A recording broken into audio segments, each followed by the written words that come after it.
Bonjour Bernard Pivot. Bonjour Patrick Cohen. Mais la vie continue, que vous publiez chez Albin Michel, c'est une chronique du grand âge, l'âge pivot comme il est dit sur le bandeau de votre livre, chronique souriante, heureuse, à l'usage des octogénaires qui pourront y trouver des conseils de vie, des sexagénaires qui verront ce qui les attend dans 20 ans, des quinquagénaires qui regarderont différemment leurs parents, etc., etc. Enfin, ça peut s'adresser à tout le monde.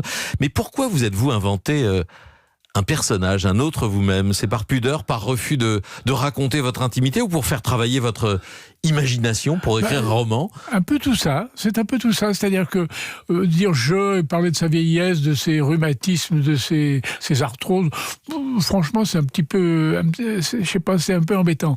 Et inventer un personnage qui me ressemble beaucoup, c'est vrai, mais qui est quand même différent de moi, en plus de ça, c'est un jeu. C'est un jeu. Et plus on vieillit, plus il faut aimer les jeux. Le narrateur que vous avez inventé a été éditeur. Oui. Il a 3 ans de moins que vous. Il n'a pas le même chiffre fétiche. Lui, c'est le 7 et vous, je crois, c'est le 5. Bon, il est amoureux d'une jeunette de 50 ans. Oh non, il a beaucoup plus. Moi, je l'avais situé à peu près à 50 ans. Non, elle a 60 et quelques années.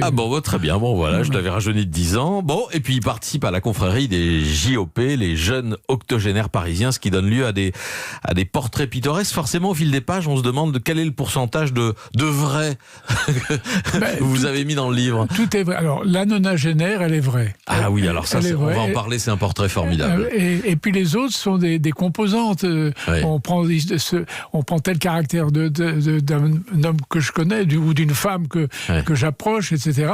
Et on fait un nouveau personnage. C'est ça. Ça, c'est un jeu de construction que les romanciers connaissent. Moi, je suis pas un vrai romancier, mais qui est assez réjouissant.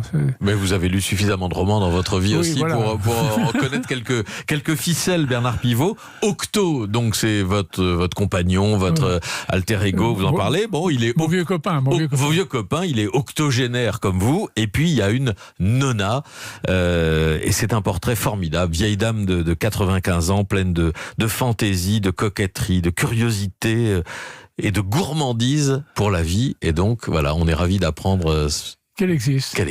Et je la connais. Et en vérité, je lui ai donné 95 ans, je l'ai rajeuni.